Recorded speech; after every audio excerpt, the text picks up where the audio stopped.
My name is Emily Richardson. I'm 32 years old, and until 3 days ago, I thought I knew what family meant. For 8 years, I've been organizing our New Year's Eve celebrations, spending thousands of my own dollars to create perfect memories for the people I love most. Then my phone lit up with a message that shattered everything I believed about loyalty and blood ties. What started as a simple family group text turned into a moment that exposed years of hidden betrayals, secret conversations, and financial manipulation I never saw coming.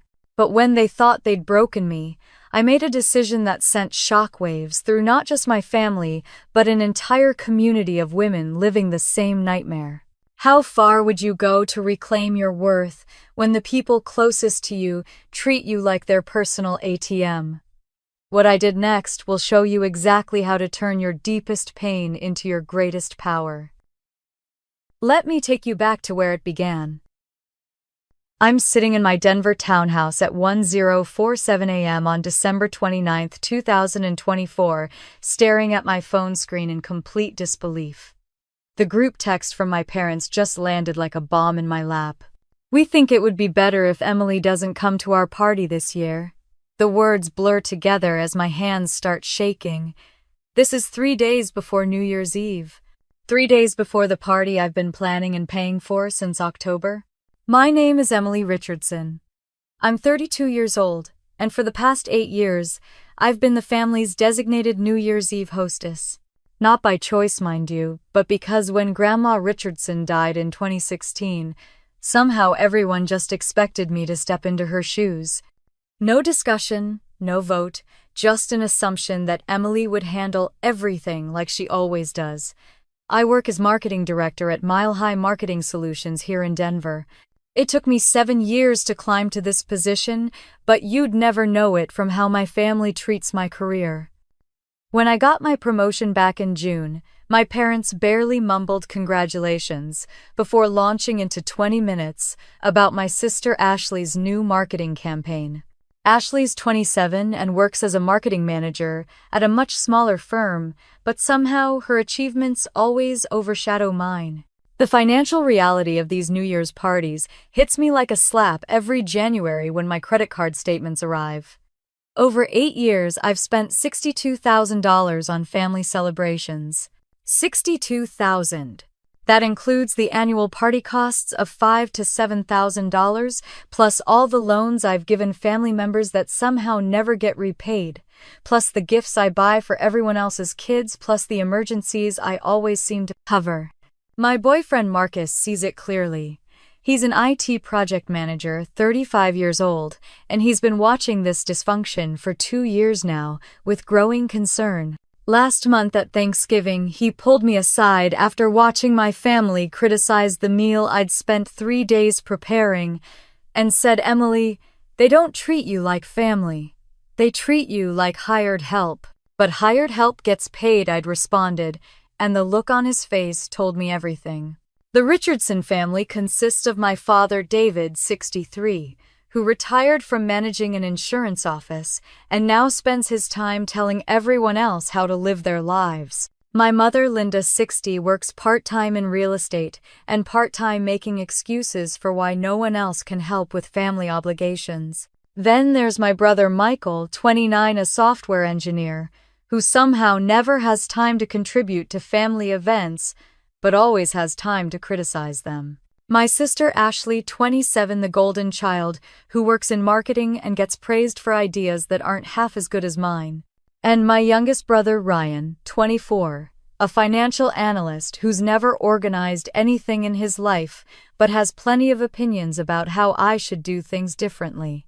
Don't forget Uncle Robert, my dad's older brother, 66 years old, who owns a small construction business and owes me $18,000 from a loan I gave him 2 years ago. He keeps promising to pay me back next month, but next month never seems to come.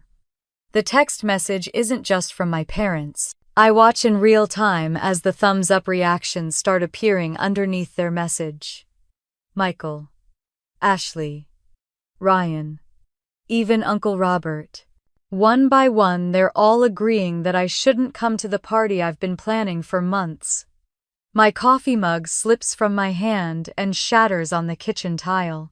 The sound echoes through my townhouse in the Highlands neighborhood, and suddenly I can't breathe properly. This is the party where I've already ordered the champagne, booked the caterer, arranged the decorations, planned the resolution ceremony that's become our family tradition. I've spent weeks coordinating everything down to the midnight countdown playlist. And they don't want me there. My phone buzzes with individual texts now. From my mother, "Don't be dramatic, Emily. We just think everyone needs a break from the tension." From Ashley, "You've been so negative lately. Maybe this is for the best." From Michael, "It's not personal, we just want a peaceful celebration, not personal. 8 years of my life, thousands of dollars, countless hours of planning and preparation, and it's not personal." I type back the only response that feels right. "Perfect. You won't see me again either." The silence that follows is deafening. Then my phone starts ringing. David Richardson. I let it go to voicemail. It rings again. Linda Richardson. Voicemail. Ashley calling. Michael calling. Ryan calling. They're all calling now, but 20 minutes ago, they were all agreeing I shouldn't come. I turn off my phone and sit in the quiet of my kitchen, surrounded by broken ceramic and the realization that tonight everything changes. Looking back, I should have seen this coming. The signs were all there, starting with my promotion celebration in June. I'd worked 7 years at Mile High Marketing Solutions to reach marketing director, beating out 3 other candidates, including one internal competitor who'd been there longer than me. It was the biggest professional achievement of my life, and I was bursting to share the news with my family. I called my parents first, practically bouncing in my office chair. "Mom, Dad, I got the promotion. I'm the new marketing director." My mother's response was lukewarm at best. "Oh, that's nice, honey. Speaking of marketing, did you hear about Ashley's new campaign? She got featured in that Denver Business Journal article." Within 30 seconds, the conversation had shifted entirely to my sister's much smaller accomplishment. Ashley had managed to get a brief mention in a local business publication for a campaign that reached maybe 50,000 people. My promotion meant overseeing campaigns that reached millions, managing a team of 12 people, and a salary increase that finally put me in 6 figures. But somehow, Ashley's tiny newspaper mention was more worthy of family excitement. The pattern became crystal clear at our family dinner that weekend. Ashley walked in beaming, waving a printed copy of the Denver Business Journal article like it was a Pulitzer Prize. Everyone gathered around, reading it aloud, asking questions, taking photos. When I tried to mention my promotion again, my father glanced up briefly and said, "That's great, Em. Very responsible of you. Responsible. Not impressive, not exciting, not worthy of celebration. Responsible. Like I'd simply done what was expected, rather than achieved something remarkable." Marcus witnessed the whole thing. He was new to family dinners, then still trying to understand the dynamics, but even he could see how off balance everything was. On the drive home, he said, "Emily, do they always treat your accomplishments like afterthoughts?" I made excuses, defended them, explained how Ashley rarely got recognition, so they were just trying to support her. But the seed of doubt was planted. At work, things were different. My colleagues Jessica Wong and Anthony Rivera, who'd become genuine friends over the years, threw me a proper celebration lunch. Jessica, our event coordinator, had even ordered a cake. Anthony, the creative director who'd become her boyfriend, made a speech about how well-deserved the promotion was. They asked detailed questions about my new responsibilities, my plans for the department, my vision for upcoming campaigns. For an hour, I felt valued and seen. The contrast was stark. At Mile High Marketing, my success mattered. My ideas were implemented. My leadership was respected. But at home, I remained the dependable daughter who quietly handled whatever needed handling while others got the spotlight. The workplace had its own challenges, though. Brad Morrison, a senior account manager who'd been passed over for my promotion, made his resentment clear from day one. He questioned my decisions in meetings, undermined my authority with clients, and had a habit of mansplaining marketing concepts to me despite my superior qualifications and new position. But at least at work I had allies. Jessica and Anthony had my back, and our agency's owner, Patricia Hendricks, had personally chosen me for the promotion. Uncle Robert's reaction to my promotion was particularly telling. When I mentioned it during a family barbecue, he immediately launched into a story about his construction business and how difficult it was to find good help these days. Then he asked if my new salary meant I could help him with some cash flow issues. Not congratulations, not excitement for my achievement, just an immediate calculation of how my success could benefit him. That $18,000 loan happened 3 weeks later. Uncle Robert needed to cover payroll for his crew while waiting for a client payment that was delayed. Just temporary, Em. I'll pay you back with interest as soon as this Morrison project check clears. 2 years later, I'm still waiting for that check to clear. The family's financial expectations of me had grown alongside my career advancement. Every promotion, every raise, every professional success translated into increased pressure to fund family activities, cover emergencies, and subsidize other people's poor financial planning. Success at work meant exploitation at home. Marcus started pointing out these patterns more frequently as our relationship deepened. He'd grown up in a family where achievements were celebrated, equally where financial responsibilities were shared fairly, where no one person carried the entire emotional and logistical burden of family maintenance. Watching my family dynamics confused and concerned him. One evening, after a particularly frustrating family phone call where my mother had criticized my career focus, Marcus asked me a question that stopped me cold. Emily, when was the last time your family celebrated something about you without immediately shifting the focus to someone else's needs? I couldn't answer him because I couldn't remember a single instance.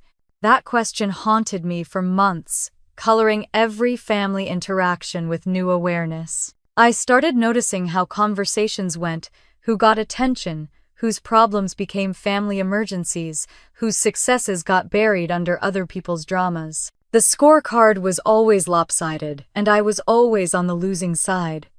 The realization was building slowly but surely. Professional success couldn't compensate for family invalidation. October 2024 brought my annual financial review, something I'd been putting off for weeks.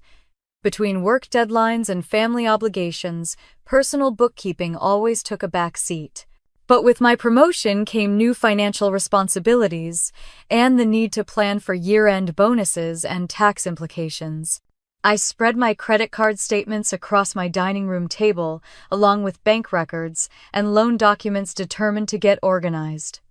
What I discovered made my stomach drop to the floor. The first red flag was my Chase Visa statement. $4,200 charged to Richardson Home Improvement in August. I'd never heard of this company, but the address matched my parents' house. I called the number listed and discovered it was the contractor who'd renovated their kitchen. My kitchen renovation. Paid for with my credit card. I grabbed my phone and scrolled through our family group chat, searching for any mention of this expense. Nothing. No request for help, no discussion of financial difficulties, no mention that they couldn't afford their own home improvements. They'd simply used my credit card number, which they had access to for family emergencies. The discovery opened a floodgate of investigation. My American Express showed $1,800 in charges from Tropical Getaways travel. Ashley's family vacation to Cancun in September. She'd posted dozens of photos on social media, bragging about the all-inclusive resort, the spa treatments, the excursions. Apparently, I'd funded her Instagram paradise without knowing it. My emergency savings account, which I'd been building for years, showed multiple unauthorized withdrawals. $3,000 to cover Ryan's car down payment when his credit was declined. $5,000 for Michael's girlfriend's medical bills when she needed dental surgery. $1,500 for Uncle Robert's business insurance when his account was overdrawn. All presented as temporary loans that would be repaid immediately. None had been repaid. Not $1. I called my parents first, my hands shaking as I dialed. Dad answered on the third ring. Hey Em, what's up, Dad? I'm looking at my credit card statements. There's a $4,000 charge for your kitchen renovation that I never authorized. His tone shifted immediately. Oh, that. Well, you know how tight things have been since my retirement. We figured you could help out temporarily. We'll pay you back. Dad, you used my credit card without asking. That's not borrowing, that's stealing. Don't be dramatic, Emily. Family helps family. You're making good money now, and we raised you. I think we've earned a little support. The word earned hit me like a physical blow. They'd earned the right to steal from me because they'd raised me. Because doing your job as a parent apparently entitled you to your adult child's credit cards. My conversation with my mother went even worse. When I confronted her about the pattern of unauthorized charges and unpaid loans, she sighed heavily. Emily, you're being very selfish about this. We're not strangers asking for handouts. We're your family. Selfish. I was selfish for wanting to know when my money was being spent. Selfish for expecting repayment of loans. Selfish for questioning unauthorized use of my credit. Ashley's response was the most infuriating. When I called about the vacation charges, she laughed. Em, don't be such a bean counter. You can afford it, and we really needed that trip. The kids had been so stressed with school starting. Consider it an early Christmas gift. A gift. $1,800 taken without permission was somehow a gift I'd voluntarily given. Marcus found me crying at my kitchen table that evening, surrounded by financial documents and a calculator showing devastating totals. Emily, what's wrong? What happened? I showed him everything. The unauthorized charges, the unpaid loans, the systematic depletion of my savings. The total came to $28,000 beyond the party costs I'd already calculated. My family had stolen or borrowed $28,000 from me over 8 years, and not one person considered it problematic. Marcus's face grew darker with each revelation. Emily, this is financial abuse. You know that, right? This isn't normal family behavior. This is exploitation. I wanted to defend them, to explain the complexities of family relationships, but the evidence was undeniable. They'd systematically used my credit, depleted my savings, and taken my money without permission or repayment. When confronted, they'd responded with manipulation, guilt trips, and accusations that I was selfish for objecting. The next morning, I called Jessica at work. I need to talk to someone about family stuff. Can we grab lunch? Jessica and Anthony met me at our usual spot, a quiet cafe near the office. When I laid out the financial abuse, Jessica's mouth fell open. Emily, this is beyond family dysfunction. This is criminal behavior. They're stealing from you systematically. Anthony nodded grimly. My family has asked for help before, but they always ask first, and they always pay back. What you're describing is theft disguised as family obligation. Their validation meant everything. For months, I'd been gaslighting myself, wondering if I was overreacting, if this was normal family behavior, if I was being unreasonably rigid about money. But Jessica and Anthony confirmed what Marcus had been saying. This was abuse, not family support. I started photographing every document, every statement, every piece of evidence. If this was systematic theft, I needed to document it properly. That afternoon, I made an appointment with Dr. Claire Bennett, a family therapist Jessica had recommended. I needed professional perspective on what was happening to me, and more importantly, I needed strategies for protecting myself. The pattern was becoming undeniably clear. My family saw me as a resource to be exploited, not a person to be respected. Thanksgiving 2024 became my testing ground, though I didn't realize it at the time. I'd volunteered to host again, naturally, spending 3 days preparing a feast for 12 people. My townhouse smelled like sage and butter, the dining room table stretched to accommodate everyone, and I'd even bought special placemats featuring each family member's photo from childhood. The effort was enormous. Turkey ham, 3 types of stuffing, mashed potatoes, sweet potato casserole, green bean almondine cranberry sauce from scratch dinner rolls, and 3 different pies.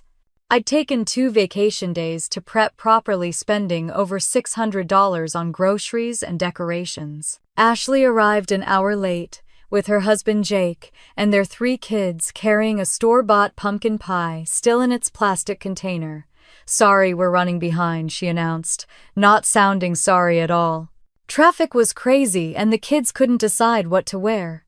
Michael showed up with his new girlfriend Stephanie, whom he'd been dating for exactly 3 weeks. "Oh, by the way, Stephanie's vegetarian," he mentioned casually as they walked in. "Hope that's not a problem." It wasn't a problem for Michael, who'd given me 0 advance notice, but I'd already prepared the green beans with bacon, the stuffing had turkey stock, and even the cranberry sauce had been cooked in the same pan as the turkey drippings. I spent 20 minutes in the kitchen, frantically preparing separate vegetarian portions, while everyone else sat in the living room drinking wine.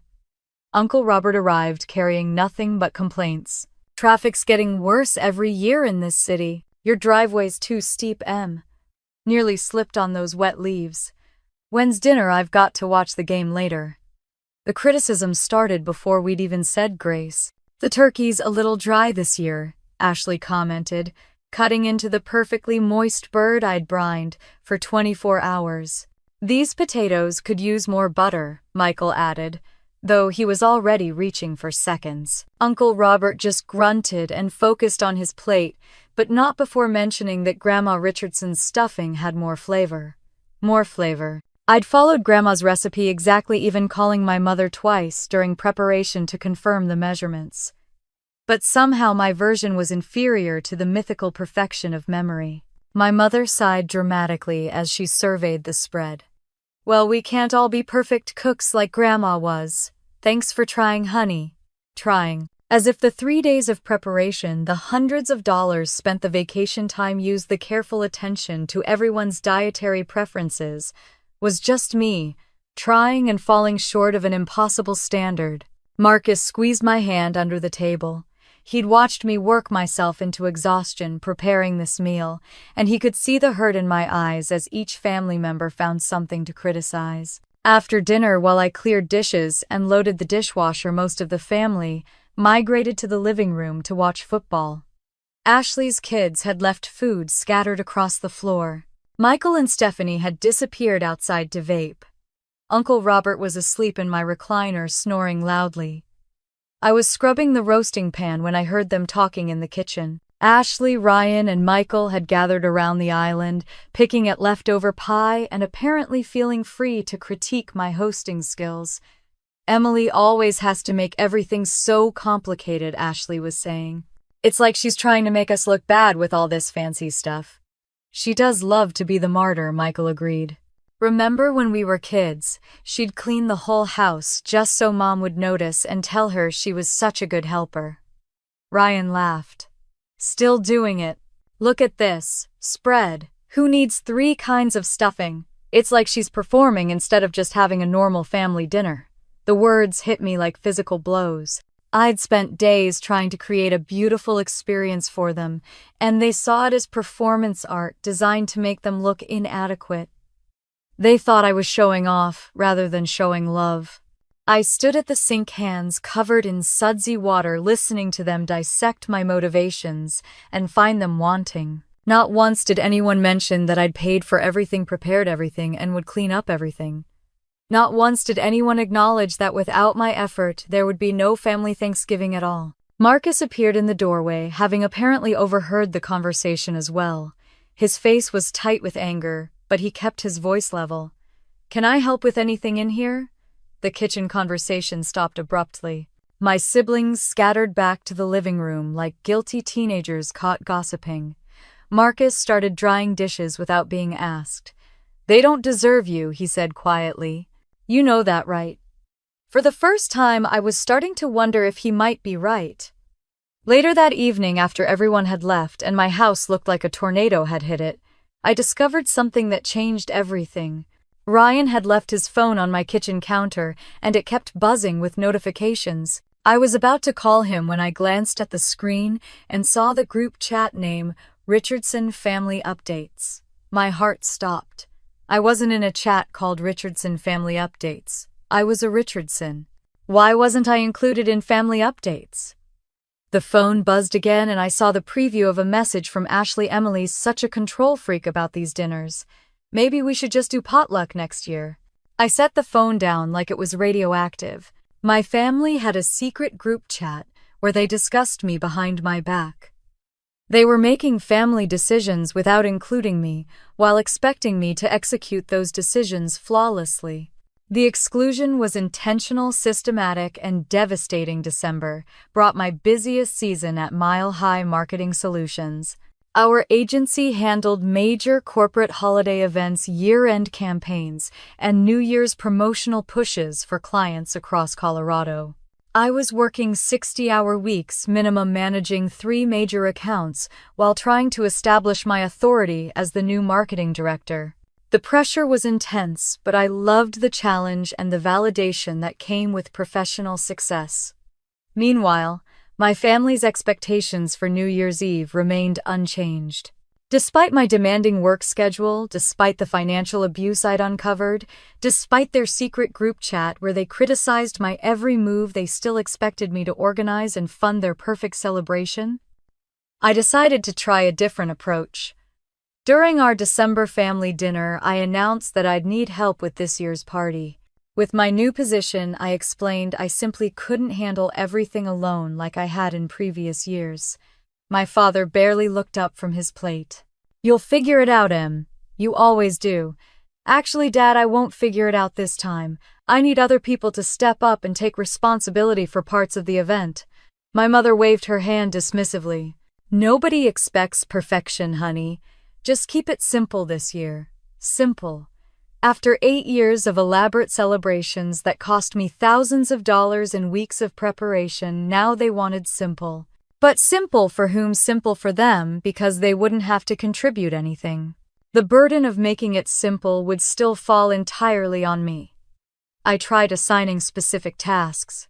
"Michael, could you handle the bar setup and music? Ashley, would you coordinate decorations? Ryan, can you manage the resolution ceremony this year?" The excuses came immediately. Michael had a major software deployment scheduled for the week before New Year's Eve. Ashley had the kids' winter break activities to manage. Ryan had just bought his first house and was too busy with move-in logistics. Nobody mentioned that I also had major work deadlines, that I also had personal responsibilities, that I also deserved consideration when family obligations were being distributed. But it was during this time that I discovered something far worse than their refusal to help. I was reviewing my credit report for a mortgage pre-approval when I found an inquiry I didn't recognize. Rocky Mountain Business Credit had pulled my credit in September for a loan application I'd never submitted. I called the number listed and discovered the truth. Uncle Robert had used me as a credit reference for an $18,000 business loan for his construction company, Richardson Contracting. He'd listed me as a business partner and financial guarantor, without my knowledge or consent. The loan was 3 months overdue. My credit score had dropped 40 points because of Uncle Robert's defaulted loan that I knew nothing about. He'd used my income information, my employment history, and my credit profile to secure funding for his failing business, then defaulted on the payments and damaged my financial standing. I confronted him at a family barbecue the next weekend. "Uncle Robert, I found a credit inquiry from Rocky Mountain Business Credit. Did you use my information for a loan application?" His face flushed red. "Well, yeah, I put you down as a reference. You've got good credit and I needed a reliable guarantor." "Robert, you can't use someone as a guarantor without their permission. That's fraud." "Don't be so dramatic, Emily. It's just paperwork. The business is doing fine. I'll get caught up on payments soon. Your loan is 3 months overdue and it's affecting my credit score. Look, things have been tight lately. This Morrison project got delayed and the client's been slow to pay. I'll sort it out next month." Next month. The same promise he'd been making about repaying my personal loan for 2 years. At work, my stress was compounded by Brad Morrison's continued attempts to undermine my authority.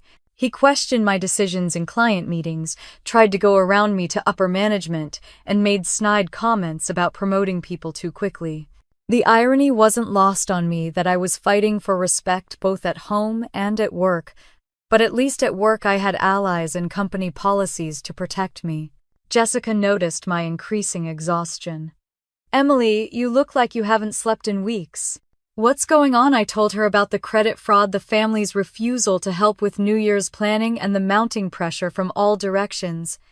Jessica's reaction was immediate and protective. "Emily, what your uncle did is a federal crime. Using someone's identity for credit applications without consent is identity theft. You need to report this." She was right, but the thought of taking legal action against family felt overwhelming. That's when Jessica suggested I talk to a professional about everything that was happening. Dr.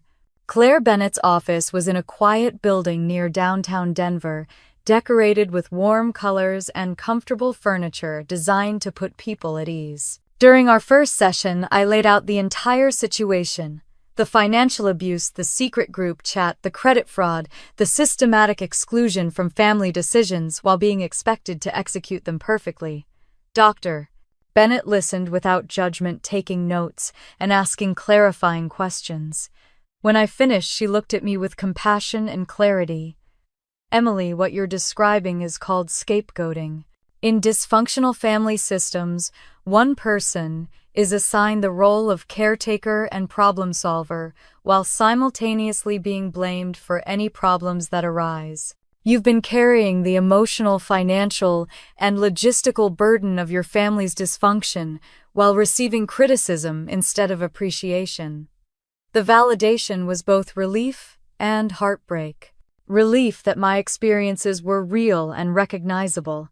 Heartbreak that my family relationships were so fundamentally damaged. I started researching narcissistic family systems, financial abuse patterns, and legal options for credit fraud. The more I learned, the clearer it became that I had choices I'd never considered before. I could report the credit fraud.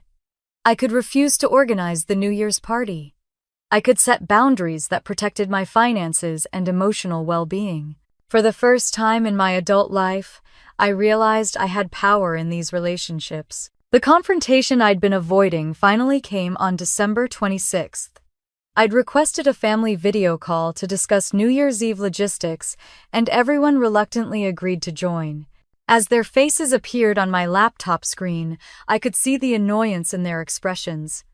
Nobody wanted to spend time talking about party planning when they assumed I'd handle everything as usual. I'd prepared for this conversation like a business presentation. I had notes, specific task assignments, and a clear agenda. My heart was pounding, but Dr. Bennett's words echoed in my mind about standing up for myself and setting boundaries. "Okay, everyone." I began, trying to keep my voice steady. "I need to discuss this year's New Year's Eve party. With my increased work responsibilities, I can't handle everything alone anymore. I need each of you to take ownership of specific aspects." My father's face immediately hardened. "Emily, what's all this about? You've never needed help before." "Actually, Dad, I've always needed help. I've just never asked for it before. This year I'm asking." I pulled up my prepared list and started reading assignments. "Mom and Dad, I'd like you to handle the main food preparation and coordinate with the caterer. Michael, can you manage the bar setup and music playlist? Ashley, would you take care of decorations and setup? Ryan? The resolution ceremony has become a tradition, so I'd like you to organize that portion." The silence that followed was deafening. Finally, my mother spoke up with obvious irritation. "Emily, this seems unnecessarily complicated. We've been doing these parties just fine for years. Why are you trying to change everything now?" "Because I'm exhausted, Mom. I've been organizing and funding these parties for 8 years. I need the family to actually participate instead of just showing up and criticizing." Ashley's face appeared larger on screen as she leaned forward. "Emily, nobody asked you to make everything so elaborate.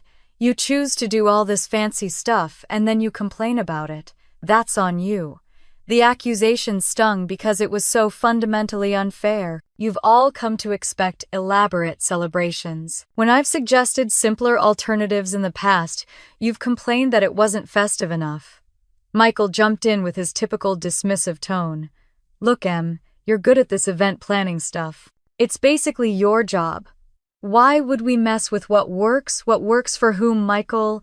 It works for all of you because you get a perfect party without any effort or expense. It doesn't work for me because I'm drowning in responsibility and debt. That's when I decided to reveal what I'd discovered. I know about the secret group chat, Richardson Family Updates, the one that includes everyone except me. I know you've been discussing family decisions behind my back while expecting me to execute them perfectly. The awkward silence told me everything. No denials, no explanations, just guilty faces avoiding eye contact with their cameras. I also know about the financial abuse. The unauthorized credit card charges the unpaid loans Uncle Robert using my credit for his business loan without my permission. Uncle Robert's face flushed red. Now hold on, Emily. That's not how it happened. You're misremembering things. I'm not misremembering anything, Uncle Robert. I have bank statements, credit reports, and loan documents. You listed me as a guarantor for an $18,000 loan that's 3 months overdue and damaging my credit score. Look, business has been tough lately. The Morrison project got delayed and cash flow has been tight. I'll get caught up soon. You've been saying that for 2 years about the money you already owe me. Now you've damaged my credit without my permission. That's fraud, Uncle Robert. The word fraud hung in the air like a bomb. My family wasn't used to me using legal terminology or threatening real consequences. My father's voice rose with anger. Emily, you're being completely unreasonable. Family helps family. We're not strangers here. Family helps family, Dad, but help goes both ways. When has this family ever helped me with anything? When have any of you supported my career, celebrated my achievements, or contributed to my well-being? You're being dramatic, Ashley said. We support you all the time. How? Give me one specific example of how this family has supported me in the past year. Another silence. They couldn't answer because there were no examples. I took a deep breath and delivered my ultimatum. Here's the situation. I will not organize this year's New Year's Eve party unless everyone commits to specific responsibilities and financial contributions. I will not continue funding family celebrations while you criticize my efforts, and I will not tolerate any more unauthorized use of my credit or demands for unpaid loans. My mother's voice turned cold. Emily, if you're going to bring this negative attitude to our celebration, maybe you should consider not coming at all. The words hit me like a physical blow. After 8 years of sacrificing my time, money, and energy to create perfect celebrations for them, I was now the problem to be eliminated rather than the person to be supported. Ryan nodded in agreement. Yeah, this is supposed to be fun, not some big confrontation about who does what. Fun for whom I shot back. It's fun for all of you because you show up, eat, drink, and leave. It's work for me. Expensive, exhausting, unappreciated work. Marcus, who'd been listening from across the room, stepped into view of the camera. Maybe I can help coordinate some of this.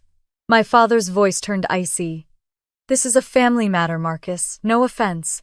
The dismissal of Marcus, who'd been nothing but supportive, was the final insult. They'd exclude my partner from family decisions while expecting me to manage everything alone. The video call ended with nothing resolved and tensions higher than ever. As I closed my laptop, I realized my family had just shown me exactly who they were and what I meant to them. They wanted my service without my presence, my labor without my voice, my money without my respect. 3 days passed in tense silence after that disastrous video call. I threw myself into work, staying late at the office to avoid thinking about the New Year's Eve situation. But on the morning of December 29th, at exactly 10:23 a.m., my phone buzzed with a group text that shattered my world. The message was from my father, sent to the family group chat that actually included me this time. We think it would be better if Emily doesn't come to our party this year. The constant complaints and demands are creating tension, and we all want a peaceful celebration." I stared at the screen in complete shock. My coffee mug slipped from my hands and crashed to the kitchen floor, but I barely noticed the hot liquid splashing across my feet. This was 3 days before New Year's Eve. 3 days before the party I'd been mentally preparing for months, the party that had defined my role in the family for 8 years. Then the reactions started appearing in real time like daggers to my heart. Michael's thumbs up, Ashley's thumbs up, Ryan's thumbs up, Uncle Robert's thumbs up. One by one, every person I'd sacrificed for every person I'd supported financially and emotionally was agreeing that I shouldn't come to the celebration I'd been funding and organizing for nearly a decade. My hands were shaking so violently I could barely type, but I managed to send back the only response that felt honest. "Perfect. You won't see me again either." The silence that followed lasted exactly 4 minutes. Then my phone exploded with calls and texts. Suddenly, the same people who'd just agreed I shouldn't attend were panicking about the practical implications of their decision. David Richardson calling. I let it go to voicemail. Linda Richardson calling. Voicemail. A text from my mother appeared. "Don't be childish, Emily. We just think everyone needs a break from the drama." Drama. I was creating drama by asking for basic respect and shared responsibility. Ashley texted, "Where are the caterer's contact details? We need the supplier list for the party." They'd uninvited me but still expected me to provide the vendor information to make their celebration possible. Michael called 3 times in a row. When I finally answered, his voice was frantic.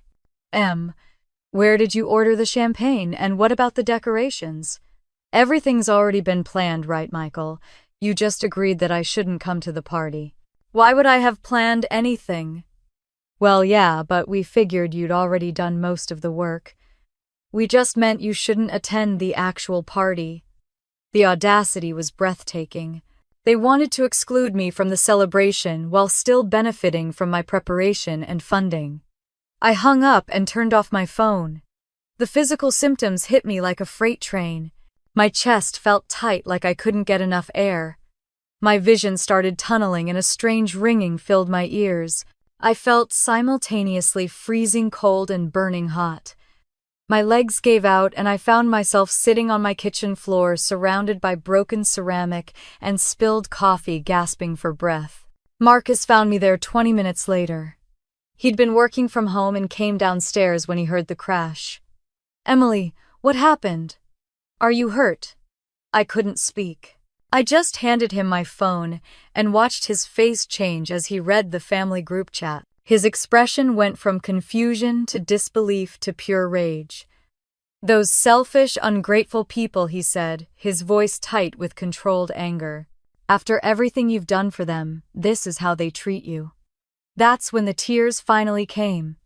8 years of trying to earn their love through service. 8 years of sacrificing my time, money, and emotional well-being to create perfect celebrations for people who saw me as a problem to be managed rather than a person to be valued. All of it crashing down in a single text message and 4 thumbs-up reactions. Marcus helped me to the couch and held me while I sobbed. When I could finally speak, the words poured out between gasps. "They don't want me there, Marcus. They never wanted me there. They just wanted what I could provide." I called Dr. Bennett's emergency line and managed to get an appointment that afternoon. Sitting in her comfortable office, I showed her the text exchange and described the physical symptoms I'd experienced. "Emily," she said gently, "what you experienced sounds like a panic attack. Your nervous system finally reached its breaking point after years of chronic stress and emotional abuse." She helped me understand that my family's behavior wasn't just hurtful, it was deliberately cruel. They'd waited until 3 days before the event to uninvite me, ensuring maximum emotional damage while still hoping to benefit from my preparations. Dr. Bennett asked what I wanted to do next. For the first time in years, I realized I had choices. I could beg them to reconsider and spend New Year's Eve being grateful for their tolerance of my presence. I could organize their party from behind the scenes and pretend their rejection didn't devastate me. Or I could choose myself for the first time in my adult life. I called my office and used my accumulated personal days to take the rest of the week off. Patricia Hendricks, our agency owner, didn't ask questions but told me to take care of myself and that my job would be waiting when I returned. Then I called a luxury cabin rental service in Breckenridge and booked a mountain retreat for December 30th through January 2nd. A place with a fireplace, a hot tub, and complete isolation from the family that had just shown me exactly how little I meant to them. Marcus immediately rearranged his schedule to come with me. I also called Sarah Kim, the attorney Dr. Bennett had recommended, and scheduled a consultation about credit fraud recovery and legal options for enforcing no-contact boundaries. As I packed for our mountain getaway, I felt something I hadn't experienced in years. The freedom that comes from finally understanding that you don't have to keep trying to earn love from people who are incapable of giving it. My family had made their choice. Now it was time to make mine. The first thing I did was load my car with every single item I'd purchased for the New Year's Eve party. The champagne cases, the decorative centerpieces, the specialty appetizers I'd ordered from 3 different gourmet shops. The party favors the resolution. Ceremony supplies, even the expensive linens I'd bought specifically for this celebration. Everything went into my Honda CR-V. My destination was the Denver Rescue Mission on Lawrence Street. I'd volunteered there during college and knew they hosted a New Year's celebration for families experiencing homelessness. When I called ahead, the volunteer coordinator, Maria Santos, was thrilled. "Are you serious?" she asked when I described what I was donating. "We usually serve basic refreshments, but this sounds like you're providing a real celebration." "That's exactly what I want to provide," I told her. "A real celebration for people who will actually appreciate it." Loading the donations felt like lifting weights off my chest. Each box I carried represented money I'd spent trying to buy love from people who were incapable of giving it. Now these supplies would create joy for families who understood the value of kindness. After delivering everything to the mission, I sat in my car and did something that felt both terrifying and liberating. I opened my laptop and began typing a Facebook post. I'd never been one to air family drama on social media, but this wasn't drama. This was truth-telling. I wrote about 8 years of organizing and funding family celebrations while receiving criticism instead of gratitude. I included screenshots of the family text uninviting me and the thumbs-up reactions from my siblings and uncle. I wrote about the financial abuse, the secret group chat, the credit fraud. Then I tagged every family member in the post. The response was immediate and overwhelming. Within an hour, I had dozens of comments from friends, colleagues, and acquaintances expressing shock and support. People shared their own stories of family dysfunction, financial abuse, and setting boundaries with toxic relatives. Jessica commented, "Emily, I had no idea it was this bad. You're incredibly brave for speaking out." Anthony wrote, "This behavior is appalling. You deserve so much better." My neighbor Karen, whom I barely knew beyond polite hellos, left a long comment about cutting off her own financially abusive brother and how much happier she'd become. But the most meaningful responses came from complete strangers. Women who'd found my post through mutual friends began sharing their own experiences with family scapegoating financial exploitation and the guilt that comes with setting boundaries. One woman named Jennifer wrote, "Thank you for posting this. I've been funding my family's celebrations for 15 years and feeling guilty for resenting it. Your story gave me permission to stop." While my post was gaining traction, my family was experiencing their own crisis. My phone, which I'd turned back on to monitor the social media response, started buzzing with frantic calls and texts. Ashley texted Emily, "Delete that Facebook post right now. This is embarrassing for all of us." My mother called repeatedly, leaving increasingly hysterical voicemails. "Emily, how could you air our private family business like this? People are calling me asking questions I can't answer." Uncle Robert left a furious voicemail. "That post is damaging my business reputation. I've got clients asking me about it. You need to take it down immediately." But I noticed something telling about their responses. Not one family member apologized for their behavior. Not one acknowledged the hurt they'd caused. Their only concern was damage control for their own reputations. Meanwhile, they were discovering the practical nightmare of hosting a New Year's Eve party without my preparation. Michael called in a panic because none of the vendors I'd used in previous years would work with them on 3 days' notice. Ashley couldn't find suppliers for the specific decorations and party favors that had become family traditions. Ryan had no idea how to organize the resolution ceremony that everyone expected. My parents were frantically calling catering companies only to discover that quality caterers book holiday events months in advance. The few available options were either outrageously expensive or completely inadequate for their expectations. From my mountain cabin in Breckenridge, I watched their chaos unfold through social media and voicemails while feeling a strange sense of peace. Marcus had arranged for us to spend New Year's Eve in complete luxury. Our cabin had a massive stone fireplace floor-to-ceiling windows overlooking snow-covered peaks and a private hot tub on the deck. For the first time in 8 years, I woke up on New Year's Eve without a massive to-do list, without financial stress, without the pressure to create perfection for ungrateful people. We had champagne and takeout from a local restaurant. We watched the ball drop on TV instead of orchestrating our own countdown. We made our own resolutions privately instead of performing them for family validation. It was the most peaceful New Year's Eve of my adult life. Back in Denver, according to the reports I received from mutual friends, my family's party was a disaster. They'd managed to cobble together some basic refreshments, but nothing approached the elaborate celebrations I'd created. Uncle Robert's wife told our neighbor that the whole evening felt awkward and tense, with everyone asking where Emily was and why she wasn't there.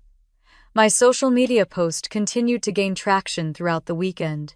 Local friends began sharing it, and eventually, it caught the attention of Sandra Mitchell, a reporter for Denver Lifestyle magazine, who'd been writing about family dynamics during the holidays. She reached out through private message, asking if I'd be willing to discuss my experience for an article about setting boundaries with toxic family members. For the first time in my life, my story mattered to someone outside my immediate circle.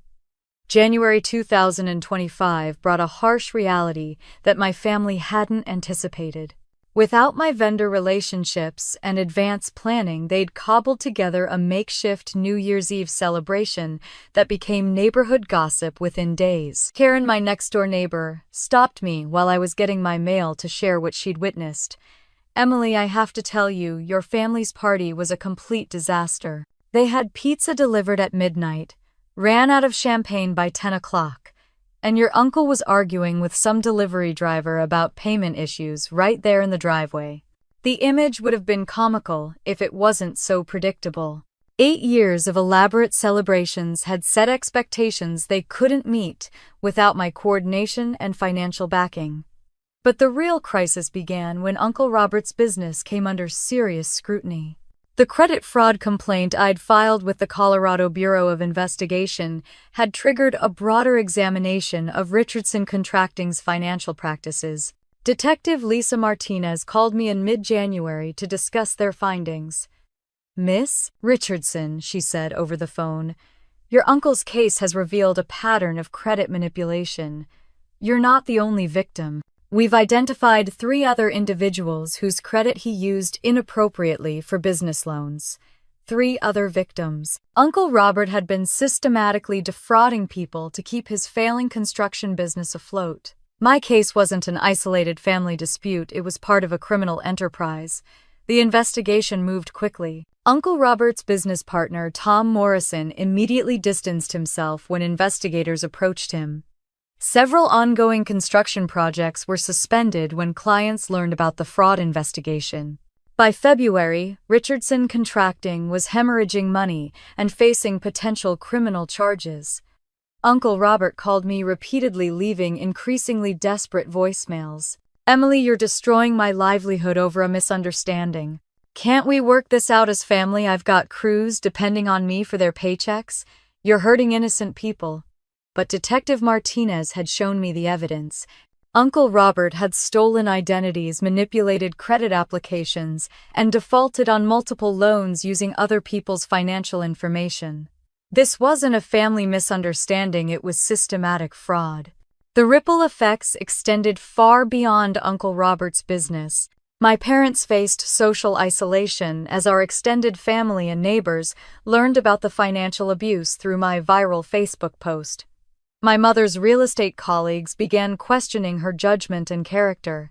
My father's retirement community friends started avoiding him at their weekly poker games. Ashley discovered that her professional reputation had taken a hit when colleagues Googled her name and found my post about family dysfunction. Her marketing firm's HR department had even asked her about it during her annual review, concerned about potential character issues that might affect client relationships. Michael's situation was perhaps the most revealing.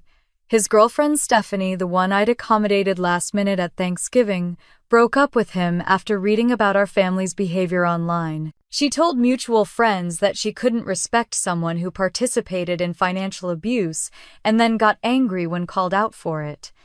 Meanwhile, my social media post continued to inspire others. I received dozens of private messages from people sharing their own stories of family financial abuse, scapegoating, and boundary-setting journeys. 3 women had filed their own credit fraud complaints after reading my story and realizing their families had similarly exploited them. The Denver Rescue Mission contacted me with an unexpected request. Maria Santos called to tell me that my New Year's donation had been so successful, they wanted to partner with me on an annual event. "Emily," she said, "the families were so grateful for the celebration you provided. Several people asked if we could make this a yearly tradition. Would you consider helping us organize an annual New Year's celebration for families in transition?" The request felt like a gift from the universe. Instead of funding celebrations for ungrateful family members, I could create meaningful events for people who genuinely appreciated kindness and community. Jessica and Anthony had become even stronger allies, checking on me regularly and celebrating each step of my healing journey. When I told them about the mission's request, Jessica immediately volunteered to help with event coordination. Anthony suggested we could involve our agency as a sponsor, providing professional marketing and event planning services. This could become a signature community initiative for Mile High Marketing Solutions. At work, my professional life was flourishing without the constant drain of family drama. Patricia Hendricks had noticed my increased focus and energy, leading to conversations about potential partnership opportunities within the agency. But the legal process was just beginning. Sarah Kim, the attorney I'd consulted, filed a comprehensive lawsuit against Uncle Robert for credit fraud, identity theft, and financial damages. She was also helping me establish formal no-contact orders to prevent family harassment. The financial recovery process would take months, but Sarah was optimistic about recovering at least partial damages. More importantly, the legal action sent a clear message that I was serious about protecting myself and wouldn't tolerate further abuse. Dr. Bennett helped me process the complex emotions that came with watching my family face consequences for their behavior. Part of me felt guilty seeing Uncle Robert's business collapse and my parents' social standing deteriorate, but she reminded me that these were natural consequences of their choices, not punishments I was inflicting. "Emily," she said, "during one of our sessions, you didn't create this situation, you simply stopped enabling it. There's a big difference between causing harm and allowing natural consequences to occur." As winter melted into spring, I was building a completely new life foundation based on mutual respect rather than one-sided service. The emotional toll of cutting off my family hit me harder than I'd expected. By February and March, what had initially felt like liberation began morphing into something more complex and difficult. Some days I woke up feeling strong and empowered, but other days I found myself questioning everything I'd done. The doubt crept in during quiet moments. Had I overreacted? Was financial abuse really that serious, or was I being dramatic? Like they'd always said, maybe I should have tried harder to work things out privately instead of exposing everything on social media. Dr. Bennett warned me this would happen. Healing isn't linear, Emily, she explained during one of our March sessions. You've spent 32 years in a dysfunctional system. Your nervous system is literally rewiring itself to function in healthy relationships. That process involves setbacks, confusion, and grief. The grief was the hardest part. I was mourning the family I'd never actually had, while simultaneously celebrating my freedom from the family I'd endured. Some nights I cried for the little girl who'd tried so hard to earn love through service. Other nights I felt angry all over again at how they'd exploited my generosity. Marcus watched me navigate these emotional waves with patience and concern. During my worst moments, when I'd spiral into self-doubt and guilt, he'd gently remind me of specific examples of their mistreatment. Remember Thanksgiving, Emily. Remember how they talked about you in the kitchen. Remember the secret group chat. Remember Uncle Robert stealing your credit. His consistency became my anchor when my own memory tried to minimize their abuse. Work continued to be my safe haven. At Mile High Marketing, my value was recognized and my contributions were appreciated.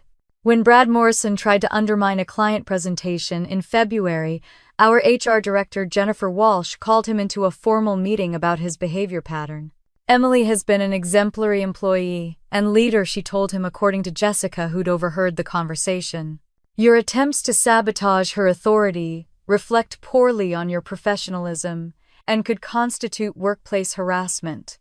Brad's attitude changed dramatically after that meeting. He began treating me with grudging respect, and by March he'd started looking for opportunities at other agencies. The validation at work helped me recognize what healthy professional relationships looked like, which made the contrast with my family dynamics even starker. In early March, I received an unexpected phone call that changed everything. The caller ID showed a Colorado number I didn't recognize. Is this Emily Richardson? The voice was young, female, and nervous. Yes, who's calling? This is Rachel Martinez. I'm Uncle Robert's daughter. I saw your Facebook post and I really need to talk to you, Rachel. I'd forgotten about Uncle Robert's daughter from his second marriage. She was in college at Colorado State, studying business, and we'd barely interacted over the years. We met for coffee at a small cafe near the CSU campus in Fort Collins. Rachel looked exhausted and stressed, clutching her coffee cup like a lifeline. Emily, I need to tell you something about the family that you probably don't know. What Uncle Robert did to you, using your credit without permission, he's been doing that kind of stuff for years. To lots of people. She pulled out her phone and showed me text messages between family members that revealed a much darker picture than I'd imagined. My parents had been complaining about my Facebook post, calling me ungrateful and mentally unstable. Ashley had suggested I needed psychiatric help. Michael had joked about how I'd always been the dramatic one in the family. But worse than their criticism was what Rachel revealed about the financial manipulation. Emily, your parents have been using your credit card information for way more than you know about, not just the kitchen renovation. My mom works part-time at their bank, and she's seen them make cash advances using your cards multiple times. The revelation hit me like a physical blow. The $28,000 I'd calculated was apparently just the tip of the iceberg. Rachel also confirmed what I'd suspected about the secret group chat. They've been talking about you behind your back for years, planning how to get money from you, complaining when you ask questions, making fun of your career achievements. My mom always felt bad about it, but she was afraid to speak up. She showed me screenshots that Uncle Robert's ex-wife had saved. Messages where my parents called my promotion overhyped, where Ashley suggested I was getting too big for my britches, where Michael joked about how easy it was to manipulate me into funding their activities. Reading those messages felt like being stabbed repeatedly. These people had spent years mocking me while taking my money, criticizing my character while exploiting my generosity. But Rachel's revelation also brought an unexpected gift. She'd decided to cut contact with Uncle Robert after learning about his credit fraud, and she was looking for healthier family connections. "I don't want to be part of this toxic system anymore," she told me. "You're the only family member who's ever treated me with genuine kindness. Would it be okay if we stayed in touch for the first time since the New Year's Eve disaster?" I felt like I was gaining family instead of losing it. Rachel's information also proved crucial for the legal case. Sarah Kim was able to use her evidence to strengthen our lawsuit against Uncle Robert and to pursue additional charges against my parents for the unauthorized credit card usage. The discovery that my financial abuse was far more extensive than I'd realized initially sent me into a dark spiral. I spent 3 days barely able to get out of bed, overwhelmed by the magnitude of their betrayal. But with Dr. Bennett's help, Marcus's support, and Rachel's validation, I began to see it differently. Every piece of evidence that emerged proved I'd been right to trust my instincts and protect myself. My healing process wasn't linear, but it was real, and it was progress. The legal victory came faster than anyone expected. By late April, Sarah Kim called with news that would change everything. Uncle Robert had agreed to a settlement rather than face criminal prosecution that could have sent him to federal prison. "Emily," she said, her voice filled with satisfaction, "he's agreed to pay $12,000 in damages plus cover all your legal fees. His business is declaring bankruptcy, but we've secured priority status for your claim." $12,000 wasn't the full amount Uncle Robert had stolen, but it represented something more important than money. It was validation, acknowledgement, and a clear statement that his behavior had consequences. The settlement also included a formal admission of credit fraud and a legally binding agreement that Uncle Robert would have no contact with me for 5 years. If he violated the order, he'd face immediate criminal prosecution. But my parents weren't finished trying to manipulate the situation. In May, they attempted what Dr. Bennett called a classic abuser tactic, the fake reconciliation. My mother left a voicemail that was clearly scripted and rehearsed.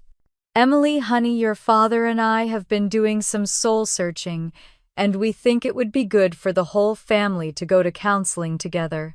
We've found a wonderful Christian therapist who specializes in family healing. We all need to work on communication and forgiveness." The suggestion was laughable on multiple levels.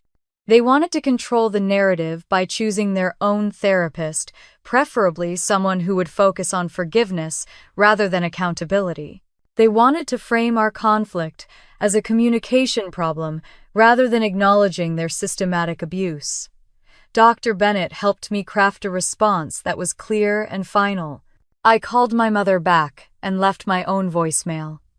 "Mom, I appreciate the counseling suggestion, but I'm not interested in family therapy. I've been working with my own therapist, and she's helped me understand that what happened wasn't a communication problem. It was financial abuse, credit fraud, and systematic emotional manipulation. I'm not ready for contact with the family, and I may never be ready. Please respect my boundaries." My mother's response came within hours, and it revealed her true feelings about my boundaries. She left a furious voicemail calling me selfish, ungrateful, and mentally unstable. She accused me of destroying the family for attention and suggested I needed psychiatric medication. The mask had slipped completely. Any pretense of love or concern evaporated when I refused to comply with their manipulation attempt. Meanwhile, Ashley was dealing with her own consequences. Her marketing firm had been acquired by a larger agency, and during the integration process, her new supervisors had discovered my viral Facebook post during their background research. While they couldn't fire her for family issues, her career advancement had stalled completely. She'd been passed over for 2 promotions, and colleagues had begun treating her differently once they learned about the family financial abuse. Ashley's professional reputation, which she'd worked years to build, was now permanently linked to ethical questions about her character. Professional success continued to accelerate for me, without the constant drain of family dysfunction. Patricia Hendricks offered me a partnership track position at Mile High Marketing Solutions with equity ownership and profit sharing starting in 2026. Emily, she told me during our meeting, you've shown incredible leadership and resilience this year. Your work has been exceptional, and your community involvement with the Denver Rescue Mission has brought positive attention to our agency. We'd like you to consider becoming a junior partner. The offer represented everything I'd worked toward professionally, and it came at exactly the moment when I was finally free to pursue my goals without family sabotage. Rachel had become the family member I'd always wanted. She visited Denver regularly, and we'd developed a genuine friendship based on mutual respect and shared values. She was thriving in college, majoring in business ethics, and planning to write her senior thesis on financial abuse in family systems. I wish I'd spoken up sooner about what I saw happening to you, she told me during one of our dinner conversations. But I was afraid of causing drama or getting kicked out of the family myself. You were protecting yourself, Rachel. That's not something you should feel guilty about. I'm just grateful we found each other now. The Denver Rescue Mission partnership had evolved into something beautiful and meaningful. Maria Santos and I had been planning the inaugural Chosen Family New Year's celebration for months, with corporate sponsorship from Mile High Marketing and several other local businesses. Marcus had become my true partner in every sense of the word. In June, he surprised me with a weekend trip to Aspen and a proposal that was everything my family relationships had never been: respectful, loving, and based on genuine appreciation for who I was, rather than what I could provide. Emily, he said as we sat on the deck of our mountain resort overlooking the Rockies, you've shown me what real strength looks like. You've rebuilt your entire life based on your values, rather than other people's expectations.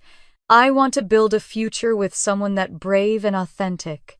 The ring was perfect, the moment was perfect, and for the first time in my adult life, I felt completely valued and seen by someone who mattered to me. Sarah Kim had also helped me establish comprehensive legal protections. We'd filed restraining orders against my parents for the unauthorized credit card usage, and they'd agreed to pay restitution of $8,000 rather than face criminal charges. The legal victories weren't about revenge. They were about establishing clear consequences and protecting my future financial security. By summer 2025, I'd built a completely new life foundation based on mutual respect, shared responsibility, and genuine appreciation, rather than exploitation disguised as family obligation. December 2025 arrived with a sense of anticipation rather than dread for the first time in nearly a decade. Instead of frantically planning a party for people who criticized my every effort, I was preparing to host the inaugural Denver Chosen Family New Year's celebration at the Colorado Convention Center. 200 people had registered for the event. Families experiencing homelessness abuse, survivors who'd cut contact with toxic relatives, elderly people whose adult children had abandoned them, and individuals who'd simply chosen to build healthier support networks. The Denver Rescue Mission had partnered with Mile High Marketing Solutions to create something unprecedented: a formal celebration for people who understood that family isn't always about blood. I stood at the podium looking out at faces filled with hope and gratitude, feeling more nervous than I had presenting to Fortune 500 clients. These people had come to hear my story because it reflected their own experiences with boundary-setting financial abuse and the courage to choose self-respect over family obligation. 1 year ago tonight, my parents sent me a text message 3 days before New Year's Eve, telling me not to come to the party I'd been organizing and funding for 8 years. My siblings and uncle all agreed with thumbs-up reactions. That message changed my life forever, but not in the way they intended. I shared the journey from people-pleasing caretaker to empowered advocate, from financial victim to legal victor, from isolated scapegoat to community builder. The audience responded with knowing nods, supportive murmurs, and applause that felt like validation rather than polite obligation. The climax of the evening came when Marcus took the microphone during our resolution ceremony. Ladies and gentlemen, I've watched Emily rebuild her entire life based on courage and authenticity. She's shown me what real strength looks like, and I want to spend the rest of my life supporting someone that remarkable. He dropped to one knee in front of 200 people who'd become our chosen family, and the room erupted in cheers when I said yes. The proposal felt perfect because it happened surrounded by people who celebrated love instead of exploiting it. As midnight approached, Maria Santos from the Denver Rescue Mission shared updates about how our partnership had grown. Local businesses were sponsoring the event annually, other cities were replicating our model, and we'd received inquiries from abuse survivor organizations across Colorado about expanding the program. Emily's story has inspired something bigger than any of us imagined, Maria announced. This isn't just about one woman breaking free from family dysfunction. This is about creating new traditions that honor healthy relationships and mutual respect. The countdown to midnight felt magical in a way that family obligations never had. Instead of performing gratitude for ungrateful people, I was surrounded by individuals who genuinely appreciated kindness and community. Meanwhile, my former family was experiencing very different New Year's circumstances. Uncle Robert's construction business had declared bankruptcy after the fraud investigation, and he was working as a regular crew member for his former competitor. My parents were struggling financially without my subsidies and had downgraded to a small apartment after selling their house. Ashley's career had stagnated permanently after the family scandal became public knowledge. Michael was working 2 jobs after his girlfriend left, and his lifestyle expenses exceeded his income. Ryan had moved back in with my parents after his mortgage was declined due to poor credit management. These weren't consequences I'd created through revenge, they were natural results of behavior patterns that had finally caught up with them. Without my enabling, they'd been forced to face the reality of their choices. Rachel had flourished in our newly formed relationship. She'd completed her business degree with honors, written her thesis on financial abuse in family systems, and been accepted to graduate school with a full scholarship. She'd also formally changed her last name to Martinez, completely severing ties with the Richardson side of the family. "You saved my life by showing me it was possible to leave," she told me as we danced at the celebration. "I would have stayed trapped in that dysfunction forever if you hadn't been brave enough to speak up." My professional life had reached heights I'd never imagined possible. The partnership at Mile High Marketing Solutions included equity ownership, profit sharing, and recognition as a community leader. Without family drama draining my energy, my creativity and leadership abilities had flourished. As the evening wound down, I reflected on the journey from December 29th, 2024 to December 31st, 2025. 12 months ago, I'd been a people-pleasing caretaker desperate for approval from people incapable of giving genuine love. Tonight, I was an empowered advocate, surrounded by chosen family who valued me for who I was, rather than what I could provide. The most profound realization was that self-love isn't selfish, setting boundaries isn't cruel. Choosing relationships that honor your worth isn't unreasonable. These lessons had cost me blood relatives, but they'd gained me authentic family and genuine happiness. If you're watching this story and recognizing patterns from your own life, I want you to know that you deserve relationships based on mutual respect and genuine care. You deserve to be valued for who you are, not what you can provide. And you have the power to choose family members who celebrate your successes instead of exploiting your generosity. Have you ever had to set boundaries with family members who took your kindness for granted? What gave you the strength to stand up for yourself? Share your experiences in the comments below, because your story might be exactly what someone else needs to hear to find their own courage. And if my journey resonated with you, please like this video and subscribe for more stories about finding strength, setting boundaries, and creating the life you truly deserve. Remember, the most loving thing you can do is love yourself enough to walk away from people who don't value you.